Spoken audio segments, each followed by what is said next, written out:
แต่ถ้าเห็นแนวดีๆบัดเอามองเลยบัดเนี้ยอ่อนซ้อนเลยแหละบัดจิตมันก็จะพัฒนาขึ้นไปหลดได้ยินเสียงดีๆเขาก็สิวนหาอย่าเข้าไปใกล้อย่าเข้านั่งใกล้มันที่เป็นนั่นน่ะถ้าเขาฝึกมาดีแล้วครับมันที่เป็นนั่นเพราะนั้นจำเป็นที่สุดจึงต้องฝึกต้องหัดแต่บ่ฝึกบ่หัดกับบ่ต่างหยังแหละกับสัตว์เดรัจฉานสัตว์เดรัจฉานมันก็ยังบ่เลวร้ายเท่าคนเด้อเพราะว่าศักยภาพของมันต่ำกว่าคนถึงมันสิบ่ดีปานใดมันก็บ่ได้ทำลายอีหยังมากมายแต่คนเฮาที่บัดมันทำลายให้ย่อยยับเลยถ้ามันบ่ดีนะเพราะฉะนั้นมาฝึกขนาดมาฝึกมาหัดเขาอย่าถือแต่เพียงว่าเขาปฏิบัติซื่อเขามาเขาถ้าเขาบ่ปฏิบัตินะมันก็มีโทษในโตอีกสักมาเพิ่มโทษอีกได้มาสั่งสมอาสวะอีกต่างหากอีกความเศร้าหมองของจิตอีกเข้าใจป่ะเพราะฉะนั้นให้ว่างลงโหลดกันหน่อยที่มณะเขานะเป็นผู้ว่าง่ายสอนง่ายเฮ็ดคือคนโง่ๆนี่นะเฮ็ดเป็นหรือบ่คนในเฮ็ดนั่นกระเทียบไปแต่ที่นี่เนี่ยเพิ่นว่าทำสิ่งที่มันดีอยู่แล้วแต่เพิ่นก็บ่อยู่ได้ปานนี้แล้วเนาะคันเพิ่นบ่ดีพอนะครับให้คิดจังซี่โลดแล้วมีสิ่งใดในสิ่งที่เพิ่นพาเฮ็ดแนวมันบ่ดีนะเห็นบ่เพราะฉะนั้นตั้งใจเขาอย่าเอาแต่เพียงว่ามาสำหรับมาเข้ากรรมเพื่อจะออกจากอาบัติสังฆติเศษซื่อๆเอามาฝึกตนพร้อมเป้าหมายแท้ๆนะพระอาจารย์จะให้ฝึกตนไปได้อันจำว่าเข้ากรรมเบื้องออกจากอาบัติซื่อๆมันกระโบยากประเดี๋ยวนะแต่มันยากกว่าหันนะคือการฝึกตนไปได้ตอนนี้ยากที่สุดเลยตัวเฮาโชคดีที่สุดนะไปพบมันนะแต่ของที่หาได้ยากมันมีอยู่6 อย่างของหาได้ยากอันที่ 1ปาตูทโวทุลโภโลกัสสมิงอันที่ 2อริยตเนปัจจาชาโตตุลโภโลกัสสมิงอันที่ 3อเนลตาอาสะมุขลตาตุลภาโลกัสสมิงตถาคตปเวทิเตอันที่ 4อินทริยานิอเวกลตาปัจจาชาโตตุลโภโลกัสสมิงอันที่ 5อเนลตาอาสะมุขลตาตุลภาโลกัสสมิงอันที่ 6กุศลธรรมชันโทตุลโภโลกัสสมิงประการแรกคือการเกิดขึ้นขององค์สมเด็จพระสัมมาสัมพุทธเจ้าหาได้ยากโลกสิได้พบเห็นเพราะพระพุทธเจ้าบ่แม่นว่าสิเกิดขึ้นได้ง่ายๆนะเพราะนั้นว่ามหาบุรุษบ่แม่นสิเกิดขึ้นได้ง่ายๆได้คนมีความเสียสละที่สุดเลย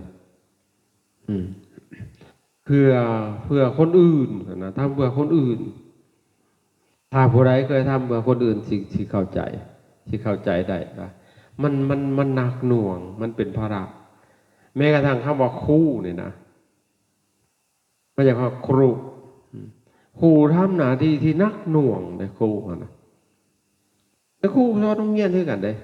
เด็กน้อยมันดื้อสักใดแล้วมันจับมือเขียนยั่วนะมันหนักแต่ได้ทำเบื่อคนอื่นนะ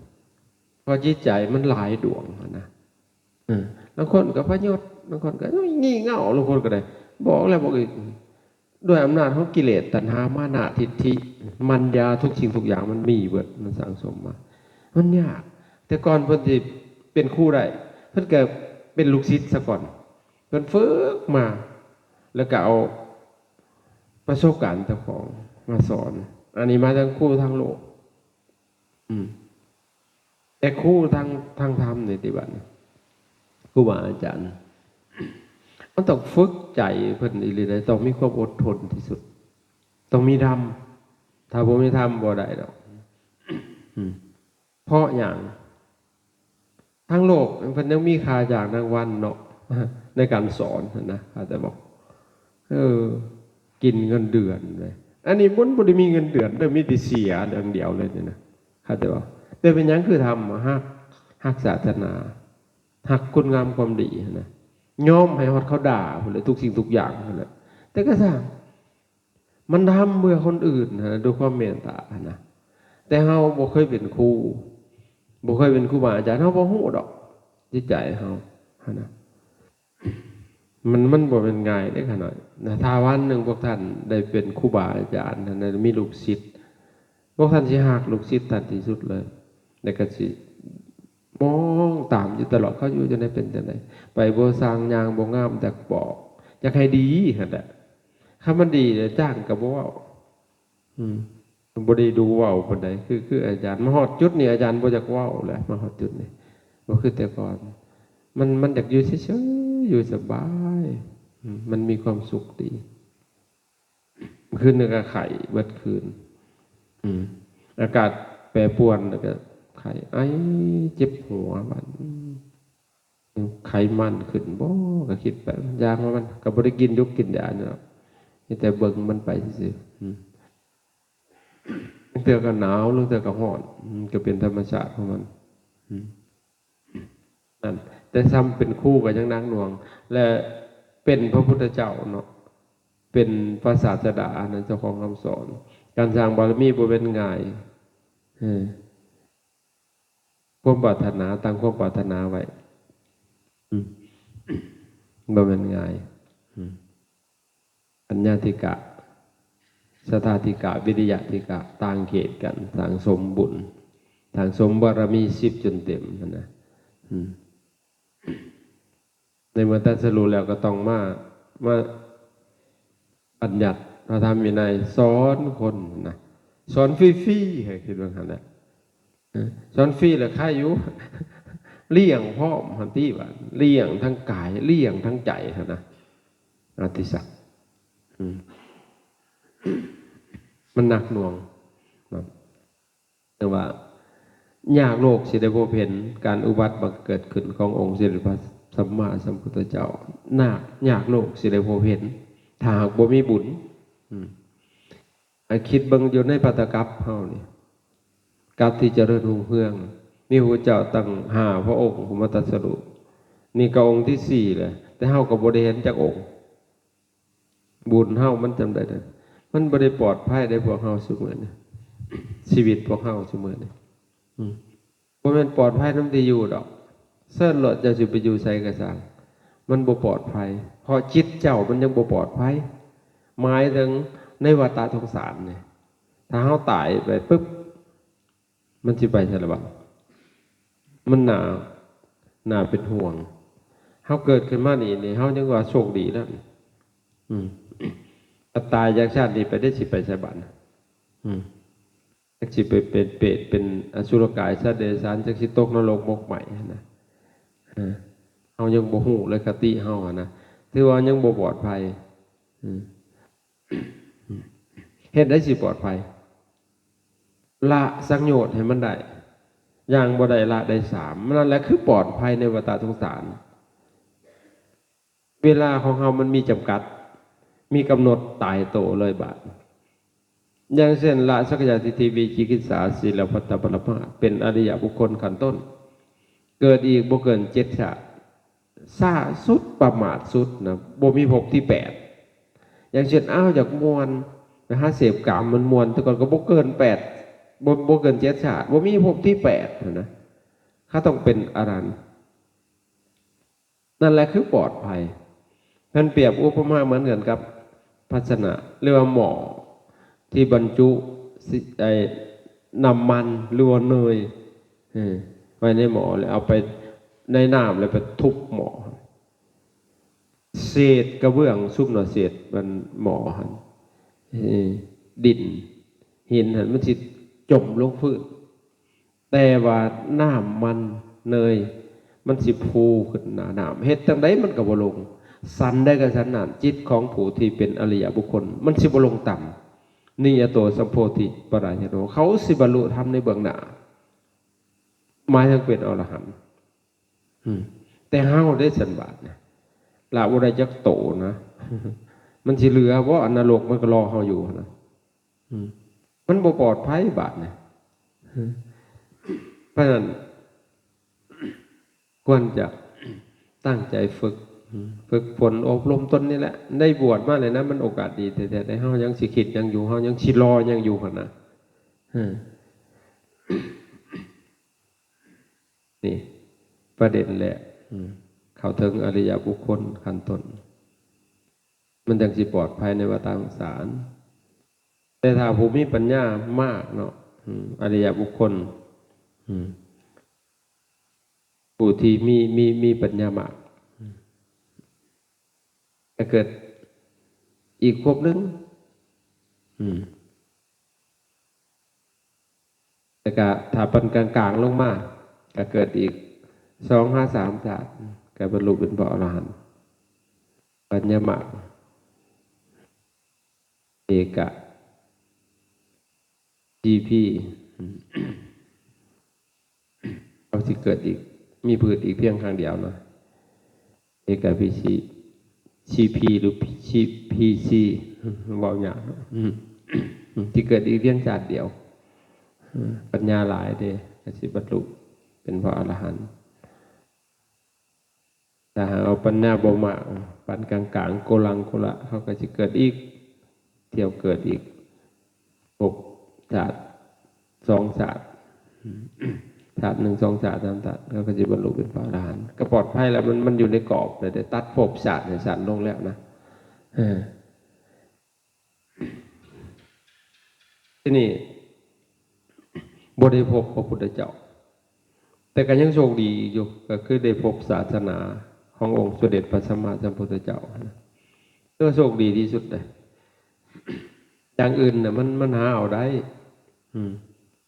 แต่ได้ยังหาเอาได้อันนี้ก็ปฏิบัติเอาลงทุนโดยการปฏิบัติต้นทุนมันคืออย่างคือศรัทธาถ้ามีศรัทธาเนี่ยมันง่ายนะแต่ว่าบ่ได้พบพระพุทธเจ้าแต่ได้พบศาสนาของเพิ่นก็ถือว่าโชคดีเลยมันบ่พบซื่อๆที่จนได้บ่บวชพวกที่เฮานะฉะนั้นมาเข้ากรรมรอบในพวกท่านให้จัดการให้มันเรียบร้อยศีลของเฮาให้มันบริสุทธิ์จริงๆอย่าให้มันเน่าอีกเมื่ออีกนะเมื่อหัดอีกแล้วมาอีกแล้วบ่นะพิษอีกแล้วว่ามันก็เศร้าหมองถ้าพิษศีลน่ะมันเศร้าหมองน่ะเกิดวิปฏิสารเดือดร้อนใจ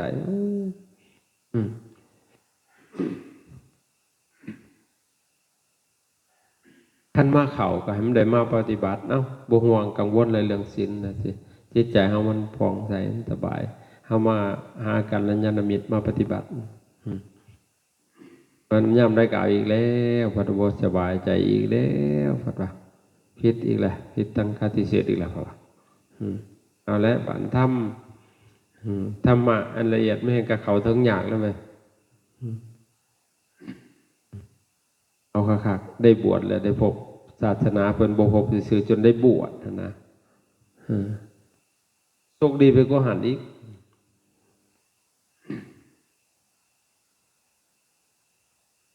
เฮาได้พบได้เกิดขึ้นในอริยศาสตร์อริยแผ่นดินอริยตเนปัจจจโตทุลโภโลกัสสมิงแผ่นดินที่มีพุทธศาสนาเป็นถือว่าเป็นปฏิรูปประเทศแต่เดี๋ยวนี้ก็เริ่มปั่นป่วนไปแล้วโลกนี่ปั่นป่วนไปปั่นป่วนไปเบิดเลยจักสิเกิดนั่นขึ้นนี่ต่อไปนี่บ่ดนดอกมันสิเฮาสิพก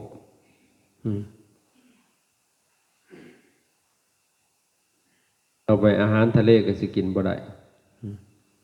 มันสิมีพิษระวังไว้โลดไม่กินไปตายแล้วเรียบร้อยเอาขึ้นบ่ได้บ่โดนมันสิเป็นมีแต่ยาพิษคนมันแย่งกันหยาดกันกินหยาดทินกันอยู่มีแต่ระเบิดมีแต่พิษสารพัดเลยอันนี้ก็ที่ว่าบ้านเฮามันยังสงบอยู่บ้านอื่นเขาจะมีแต่ศึกสงครามหลางเผ่าพันธุ์ขากันสงครามอาวุธนิวเคลียร์สงครามเศรษฐกิจยึดครองกันสารพัดตัวเมือนี่เป็นระบาดเฮายาพิษสารพัดแต่เขาว่าไว้ใจกันบ่ได้แล้วคนอยู่ในทางนอกก็ดีต่อไปก็จิวัดเฮาก็สิบ่เป็นตะอยู่ดอกอยู่ยากแล้วเพราะคนมันขาดศีลขาดธรรมอันนี้เรียกว่าเป็นความโชคดีอยู่ชีวิตที่เหลือทำให้มันดีที่สุดได้บวชเข้ามาแล้วให้อยู่ให้ตั้งอยู่ในพระธรรมวินัยนี่นะมันบ่บรรลุเป็นพระอรหันต์ก็อย่าให้บรรลุคุณงามความดีในจิตในใจของเฮาอย่าเป็นคนพยศเป็นพระก็จะเป็นพระพยศนะให้เป็นผู้ว่าง่ายสอนง่ายให้สมชื่อว่าพระเป็นผู้ประเสริฐนะเป็นเมสซี่พวกเขาก็เป็นพวกเขาประเสริฐอย่าสุพยศเป็นผู้ว่าง่ายสอนง่ายนะถ้าแต่มาสมว่าเฮามาฝึกตนนะนั่นนี่ไฟสู้นก็บ่ได้ตาเขียวตาเสื่องใช่หรือมันบ่ได้อันนั้นนะมันเอาฝึกฝนรอล้อมเจ้าของจนว่าบ่สะเทือนหมดแหละกระทบแล้วบ่สะเทือนนะอันนี้กระทบน้อยหนึ่งแล้วสะดุ้งแล้วบัดสิตายก็แล้วโอ้โหตายแล้วบ่ได้ต้องฝึกโชคดีไปกว่าหันอีกอเนลตาอาสามุขลตาตุลภาโลกัสมิงตถาคตปเวทิเตคือการที่พวกเข้าสิได้พบพุทธสาวกของพระพุทธเจ้านะผู้แสดงธรรมชื่อตรงต่อพระธรรมวินัยก็หาได้ยากหากบ่มีบุญนะชั่วโมงในแห่งกะสารพัดแต่เด้เทคโนโลยีมันเจริญชั่วโมงในหูกว้างตาไกลหูกว้างอยู่มุมใดของโลกก็เห็นเบิดได้ยินเบิดตาไกลเห็นเบิดสอดส่องเข้าไปเบิดทุกมุมโลกนะแต่สภาพจิตใจของคนมันมืดบอดนะมืดบอดตั้งขันได้ตั้งขันเมขาลูกพอคมเกินลูกสารพัดเลยขากันตายทุกวันเนี่ยมันจิตใจมันมืดมันบอดนะมันบ่เห็นศีลเห็นธรรมแล้วจิตใจมันบอดเพราะมันเจริญแต่ทางนอกทางเทคโนโลยีธรรมโลยีมันบ่มีนะยังก็สิเอาง่ายๆได้เดี๋ยวศึกษาธรรมะก็ง่ายๆเสมอในโลกโซเชียลเคลื่อนสารพัดมันเอาไปมามันก็เลยกลายเป็นลายไปเลยบาดเนี่ยเอาแต่มาเว้ากันซื่อๆได้เดี๋ยวได้ใช้กิเลสมันดับโอ้มันบ่ง่ายนะอันบ่ได้มาฝึกตัวจริงอีหลีมันบ่ได้ดอกเอาเลยว่าแต่ฟังเทศน์ก็บรรลุเอาแต่ข้างพุทธกาลมาเทียบเฮากับเพิ่นมันก็คนละเรื่องกันเลยนะการสั่งสมเพิ่นเป็นหยังคือฟังแล้วคือบรรลุธรรมเนาะพอปัญญาของเพิ่นมันสุกงอมแล้วสุกงอมแล้วเพียงแต่ฟังน้อยเดียวก็บรรลุเลยผู้เทศก็สิเบิดกิเลสเลยเบิดกิเลสแล้วผู้ฟังก็กิเลสเบาบางนะแต่เฮาบัดฟังจังได๋ก็บ่เข้าใจเข้าใจอยู่ของบ่ถูกแต่ก็บ่เข้าถึงอีกบาดนี่เห็นบ่มันก็หลายสิ่งหลายเหตุหลายปัจจัยนะมันต้องฝึกแท้ๆหั่นน่ะเอาอยู่หั่นแล้วเราอยู่หั่นน่ะส่วนมันสิอ่อนเนาะ จิตใจแข็งกระด้างบ่มีหูหอมทำมันน่ะบ่หูอีหลีได้คันใจแข็งกระด้างหยาบคายเชิญเอาถึงต้องฝึกจนตีลบทบได้ทุกมื้อนี้เอาเป็นว่าถึกใจแล้วได้เรื่องเลยศึกษาก็เอาแต่ว่าเฮียนหูแต่พอคนโบราณตอนเดียวธรรมะองค์พุทโธเจ้าคือกันกับโพหมากเข้าหูเฮียนหูหักบ่เห็นหูก็เห็นคนละอย่างกันเด้หูธรรมเห็นธรรมคนละอย่างกันหูอยู่บ่คนหยางมาทางหลังหูว่ามีคนหยางมาเห็นแต่ว่าผู้ใดจักบ่ได้เห็นเห็นบ่มันต่างกันได้หูกับเห็น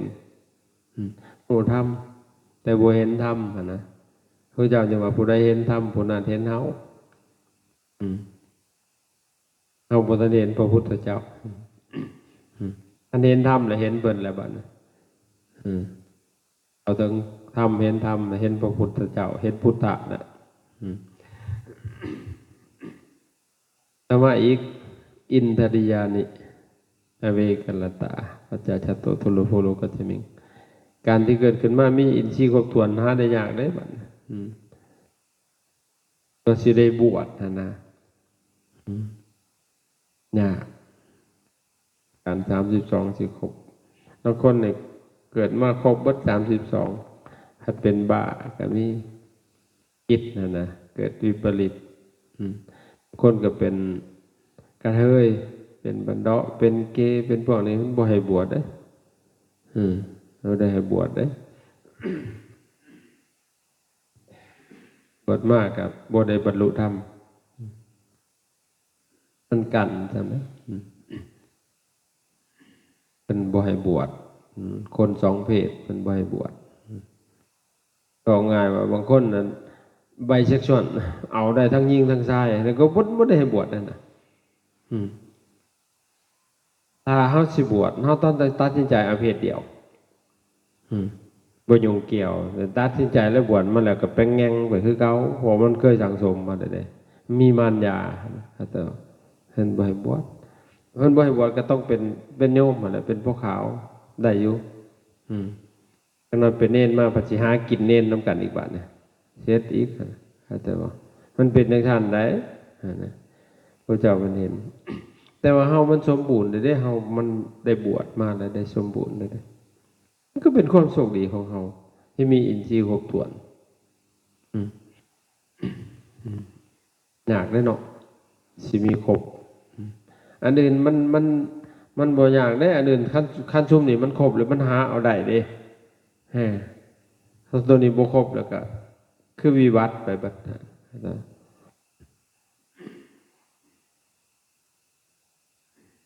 อเนลตาอัชชะโมคาลตาอันเกิดขึ้นมาเฮาสิมีห่างกายบ่เป็นคนพิการก็หาได้ยากบ่พิการทางใจหั่นเด้เป็นคนเสียจิตบ่ายเสียจิตนั่นเด้อินทรีย์บ่ครบถ้วนแล้วก็องค์ประกอบของร่างกายบ่ครบถ้วนเฮาครบเบิดนี่จนได้บวชนะคือว่าโชคดีแล้วแต่ขาดตัวนึงบาดกุศลธรรมสันโธตุลโภโลกัสสมิงเฮาบ่พอใจฝักใฝ่ในกุศลธรรมตัวนี้แหละตัวแย่คันพอใจฝักใฝ่ในกุศลธรรมเฮาสิอยากศึกษาอยู่ตลอดศึกษาพระธรรมวินัยพระไตรปิฎกศึกษาอยากฮู้เท่าใดก็บ่อิ่มก็แต่ว่าอยากฮู้ไปเรื่อยๆในเมื่อฮู้ตัวเองฮู้ได้ปฏิบัติได้ก็อยากซอยคนอื่นได้บัดอยากให้คนอื่นคือพระอริยเจ้าทั้งหลายครูบาอาจารย์ผู้เพิ่นมีคุณธรรมเพิ่นพ้นแล้วเพิ่นก็ต้องมาสอนคนอีกทำหน้าที่ท่านเพิ่นบ่สอนเพิ่นก็เป็นอันติมาบุคคลก็เป็นคนสุดท้ายเป็นนี่คือกันถ้าพระอาจารย์เห็นแก่ตัวนี่เสร็จพวกแต่เฮาบานอาจารย์เอาแต่ตัวเจ้าของเขาแล้วบ่ได้หยังดอกบ่มีหยังก็ได้แต่ตัวเจ้าของ สมบ่อุ้มบาทไปนี่ก็พอได้ชั้นสิดอกได้เขาปันหนึ่งก็พออยู่ได้แหละมือหนึ่งน่ะแต่ผัดบ่เห็นแก่โตบาทนี่เพื่อเฟื่อนะเพื่อคนอื่นก็คือเห็นเขาอยู่นำกันแบบนี้แหละเฮ็ดมาตลอดมาอยู่นี่ก็20 ปีละ20 ปีเต็มนะสิยังเขาอยู่21 ปีนะให้อยู่นี่นะจัดงานมาตลอดนะเพาะปลูกลูกแนวก็บ่ได้เลย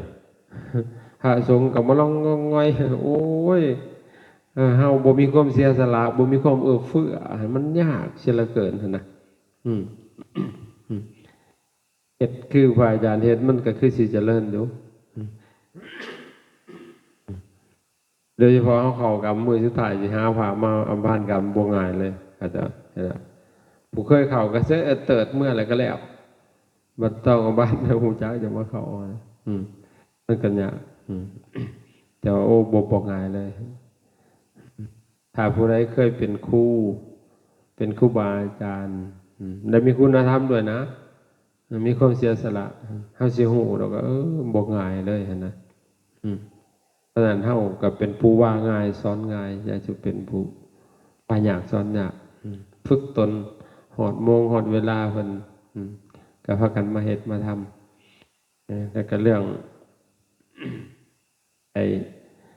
การปฏิบัติให้พวกเขามารวมกันดูนี่อยู่ศาลาเนี่ยนะแล้วเขาจะแจกกันไปหานางอยู่หมู่อื่นนั่นนะมานั่งอยู่นั่นนี่แหละนั่งอยู่น้ำกันหอดโมงหอดเวลาอะไรก็เลิกถ้าเขาแยกย้ายกันไปแล้วเอาแต่ชูสิเป็นได้ก็แล้วนั่นบ่ได้เฮ็ดนั่นนะมาอยู่รวมกันนี่แหละเป็นหยังจังว่าจังซั่นพวกเฮาน่ะมันบ่ทันพอดอกสิพอสิเฮ็ดอยู่จังซั่นนะครับแต่มาเป็นกัลยาณมิตรให้กันมันสิดีนั่งอยู่น้ำกันนี่แหละขี้ข้านรู้ก็ได้เอาปงกประงามหัวรักซักกุลอยู่นี่แหละเอาอยู่น้ำกันมันสิดีไปเลยนะเป็นกัลยาณมิตรให้กันไม่ต้องแยกไปอยู่วงอื่นยามตอนกลางวันเนาะภาคเช้าทางมัตตบิณฑบาตเขาก็มาเจริญภาวนาอยู่นี่ตอนบ่ายก็มาเจริญภาวนาอยู่นี่ก็แหละจนตอนดึกเขาจะแยกเป็นนางอยู่หลังพุ่นมีภูไม้อยู่บ่เนี่ยเคยเขาก็เลยที่ทุกองค์เนาะบอกบ่มีภูไม้บ่มีเนาะมีแต่ภูเคยเขาเนาะเคยเขาแล้วก็บ่ว่าอีหยังมากมายเรื่องปฏิบัตินะเฮาสิมาเน้นเรื่องการเจริญภาวนานะทำหน้าที่หอดโมงหอดเวลาอย่าให้ได้ไปน้ำปุกกันนะบอกว่าเก็บปัดอย่างต่างๆไหว้พระชุดมนต์นั่นแหละอันนี้พระอาจารย์บ่ได้ใส่ภาพบังคับภาพบังคับคือบอกว่าตี 2คือปกติเป็นงานใหญ่อันนี้คือเฮาบ่ได้ใช้ภาพบังคับให้พวกเฮาพัฒนาเอาเองอดโมงเขาตีละครั้งแล้วก็พากันลุกขึ้นมามันจะเริ่มภาวนาเมื่อยนั่งก็ไปเดินจงกรมพัฒนาตัวเองเห็นอันใดจิตใจมันสิสงบถ้ามีปัญหายังก็มาถามเขาหน่อยนั่งไปเลยมันเป็นจังสี่มีอาการจังสี่เบิ่งลมหายใจเป็นโน่นนี่นั่นจังมาถามขั้นบ่เป็นนั้นก็ทำหน้าที่ของเฮาเวลาการปฏิบัติกับโหกันเคยมากันอยู่เบิ่งลมหายใจนั่งเบิ่งลมหายใจเข้าออกหรือสิเบิ่งอิริยาบถหรือสิเบิ่งกายหรือสิเบิ่งเวทนาเบิ่งจิตเบิ่งธรรมแล้วแต่ความสะดวกความชำนาญของเฮามันถือกับจริตเฮาก็เฮ็ดแต่ว่าถ้าเฮาบ่เข้าใจให้มาถาม